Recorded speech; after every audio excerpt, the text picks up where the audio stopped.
괜찮나요? 많이 힘들었죠. 웃고는 있지만 속은 좀 복잡하죠. 괜찮단 말해도 티가 나요. 지친 어깨가 말해주네요. 걱정은 왜 이리 많은지, 생각은 또 왜 멈추질 않는지. 그래도 내가 꼭 해주고 싶은 말, 예수 이름으로 축복해요. 잘 버텨 그대라서. 새벽을 함께 하신 성도님들 사랑으로 축복합니다. 하루 무더운 날씨 너무나 뜨겁죠? 어떻게 잘 지내셨나요? 수분 많이 섭취하시고 힘들 때 꼭 그늘에서 쉬기를 당부드립니다. 건강을 잘 지키는 것도 복된 삶을 사는 방법 중에 하나입니다. 오늘 말씀 열왕기하 6장 8절에서 13절까지 이제 또 새로운 내용으로 바뀌게 됩니다. 앞서 이제 선지 학교의 제자들, 엘리사의 제자들이 원래 있던 사마리아의 선지 학교가 너무 많아서 그래서 너무 많아서 제자들이 새로운 곳에 그 선지 학교를 다시 지으려고 하고 엘리사에게 도움을 요청하고 또 의도치는 않았지만 어려운 일이 있을 때 하나님께서 놀랍도록 역사하시는 은혜를 보여주신 그 말씀, 우리가 늘 귀한 은혜로 삼아야 될 것 같습니다. 그리고 오늘 본문은 새로운 사건이 진행이 됩니다. 아람 왕이 이스라엘 왕을 잡기 위해서 매복을 하고 그 매복을 했는데 이 매복이 다 들켜요. 혹시 우리 안에 첩자가 있진 않는가 얘기를 했더니 한 신하가 이스라엘의 선지자 엘리사라는 사람이 그것을 다 알려준다. 그런데 솔직히는 하나님이 엘리사를 통해 이스라엘 왕에게 알려주는 것이죠. 아주 단도직입적으로 이야기하면 하나님이 이스라엘 왕을 살려주고 계신 겁니다. 자, 이 아람 왕 계속 벤하닷이라고 얘기를 했는데요. 계속적으로 벤하닷 나오니까 이 사람 꽤 오래 하는데 라는데 이 벤하닷이라는 인물은 이후에 계속 이름으로 나오게 되죠. 또 여호람, 아마 이 북이스라엘의 왕은 여호람일 것으로 보고 있습니다. 여호람이 하나님을 제대로 의지하지 않음에도 불구하고 한 나라의 왕으로서 그 왕을 지키는데 하나님은 최고의 노력을 하고 계신 것을 볼 수 있지요.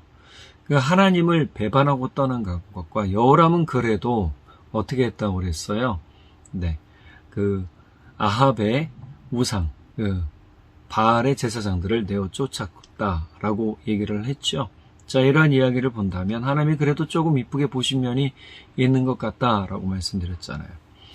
우리는 오늘 본문을 통해서 어떻게 하나님이 이러한 것까지 아시지? 라고 생각할 수 있어요. 왜? 하나님은 영이시니까요. 하나님은 어느 곳에서나 어디에서나 동일하게 역사하시니까요. 온 우주를 통치하신 하나님께서 요 지구 하나, 사람들 하나 살피지 못하실까요? 예수님은 이 말씀을 정확하게 하셨죠. 너희의 머리털까지도 세시고 계신다. 그러니 너희의 마음 하나 모르겠는가? 너희의 삶의 방향 하나 모르겠는가? 라고 반문하시는 것이죠. 여러분, 우리의 모든 것을 아시는 주님, 모든 사람들을 아시는 주님, 그 하나님께서 오늘 모든 것을 진행하고 계시는 겁니다. 이스라엘 왕을 지키시는데 하나님은 지금 일하고 계신다라는 것이죠. 그런데 이 아람 왕의 눈길은 어디에 있는가? 오늘 본문에 보면 이 엘리사를 잡아오는데 힘쓰는 거예요. 엘리사가 어디 있는가 찾을 때 한 사람이 도단에 있다라는 말을 해요. 도단이란 말은 두 우물이라는 뜻이거든요. 그러니까 우물가가 두 개인데 두 개여서 도단이라는 뜻을 갖고 있다라는 것이죠. 자, 이곳에 엘리사가 머물고 있다는 소식을 듣자 이제 잡으러 갑니다. 그런데 여기서 좀 잘못된 방향으로 짚게 되죠. 무엇입니까? 사람의 눈으로 보니까 엘리사만 잡으면 모든 게 끝난다라고 생각했던 거예요. 그런데 하나님의 일은 한 사람으로 인해서 모든 게 이루어지나요? 그렇지 않죠. 엘리야, 엘리사, 그리고 수많은 선지자 학교의 제자들. 우리는 좀 생각을 해봐야 됩니다. 사람의 시야는 언제나 요만했습니다. 하나님이 바라보시는 것, 하나님이 생각하시는 것보다 우리는 참 미약한 생각을 하고 있어요. 그럼에도 참 바보스럽게 어떻게 해요? 내 생각은 참 커. 내 생각은 참 넓어. 내 생각은 모든 것을 알고 있어. 라고 말하고 있더라는 거죠. 아람의 왕이 그렇게 생각했던 겁니다. 엘리사만 잡으면 야, 이 전쟁 우리가 이길 수 있다. 라고 생각했던 것이죠. 그런데 아닙니다. 하나님은 이미 모든 일을 이스라엘 편에서 진행하고 계셨다라는 사실입니다. 여러분, 우리 인생 편 누가 있겠습니까? 하나님밖에 없습니다. 그리고 이 하나님 편에서 엘리사가 이 여호람이 마음에 안 들어도 어떻게 해요? 하나님이 계속 보호하시고 하나님이 계속 살피시니 좋은 말씀으로 또 살리는 말씀으로 나아갈 수밖에 없는 것이죠. 엘리사가 마음에 안 든다고 말을 안 전할 수가 없잖아요. 우리 요나 이야기 잘 기억하죠? 니느웨에 하나님의 생명의 말씀을 전하라고 했는데 요나 어떻게 했어요? 전하기 싫어요. 나 그 사람들이 사는 꼴을 내가 못 보겠어요. 라고 하고 도망가 버리려고 합니다. 그럴 때 풍랑이 일고 큰 물고기 뱃속에 3일간 있다가 요나가 회개하고 토해져 나오게 되죠. 하나님이 그렇게 만드십니다. 그리고 니느웨에 가서 회개의 선포를 해요. 그때 왕서부터 시작해서 모든 백성들이 회개합니다. 근데 회개하는 그 순간에도 요나는 뭘 하는가? 산 위에 올라가서 니느웨가 하나님의 심판을 받는가라고 확인하고 있더라는 거예요. 하나님의 사랑은 어떻게 해요?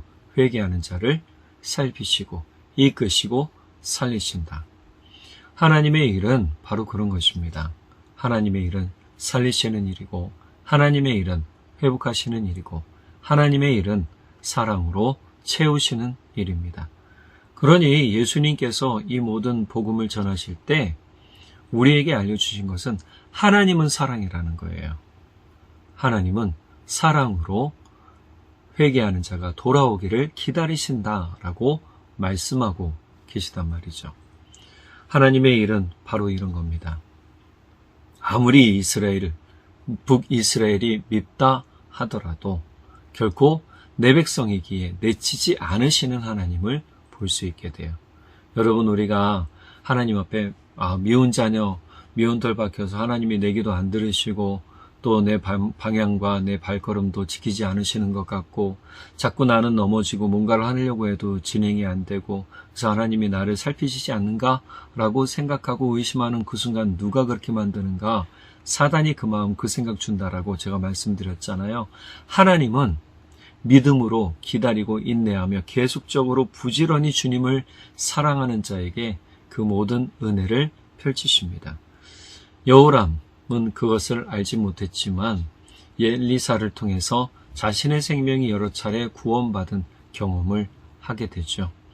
그리고 또 한 가지, 여러분, 하나님 앞에서 사람의 불안과 하나님의 다스림은 이렇게 좀 대조되는 모습을 보여주게 돼요.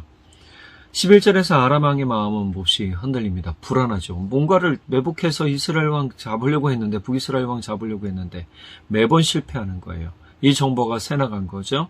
그래서 아까 말씀드렸잖아요. 누가 우리의 이야기를 전하는가? 첩자가 아닌가라고 생각했는데 아니었다. 반면 하나님이 지키시는 사람에게는요, 그렇지 않아요.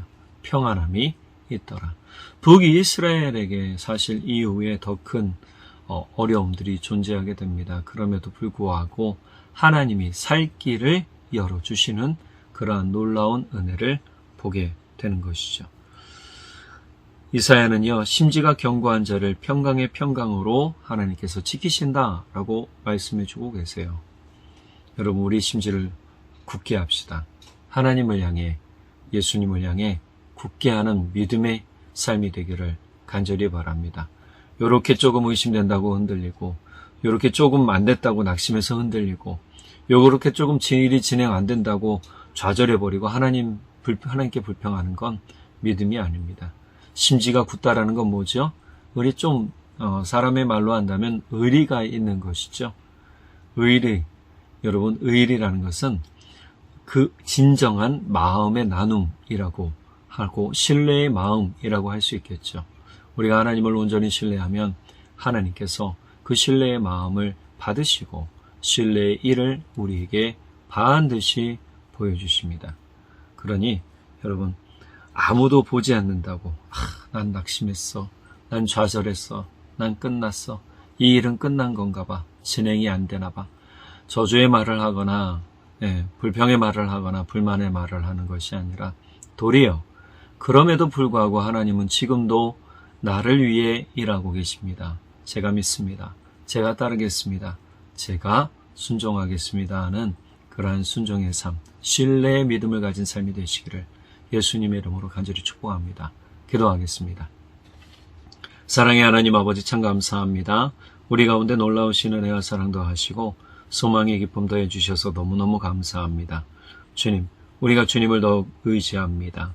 주님을 더욱 신뢰합니다. 우리의 삶이 힘들고 어려울지라도 사람의 눈, 사람의 생각, 사람의 마음으로 하나님을 판단하지 않겠습니다.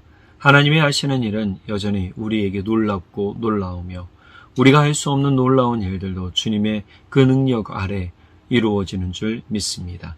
하나님이 선한 일을 이루시고 선한 일을 베푸시며 선한 열매 맺게 하시는 줄 믿사오니 주님 우리가 선하신 하나님 의지하며 신뢰하며 나아갈 때 주님 우리와 함께 하시고 우리의 믿음이 온전히 예수 반석 위에 서서 심지가 굳어지는 믿음으로 서도록 성령 하나님 도와주십시오. 우리가 주님을 온전히 사랑하며 찬양하며 우리 주 예수님의 이름으로 간절히 기도드렸습니다. 아멘. 우리 성도님들 오늘 하루도 우리 예수님 안에서 굳게 서가시기를 간절히 바랍니다. 사랑하고 축복합니다. 내일 뵙도록 하겠습니다. 그래도 내가 꼭 해주고 싶은 말 예수 이름으로 축복해요. 잘 버텨온 그대라서 주가 더 가까이 계셔요. 그대의 영혼이 이제 되길 바래요. 예수 이름으로 기도해요. 하는 일마다 길이 열리고 좋은 날들이 많아지길 아프지 말고 더 웃으면서 주 안에서 힘을 얻길 사랑하는 사람아 기억해요. 예수 주가 함께해요. 나 오늘처럼 빨리 가지 않아도 돼요.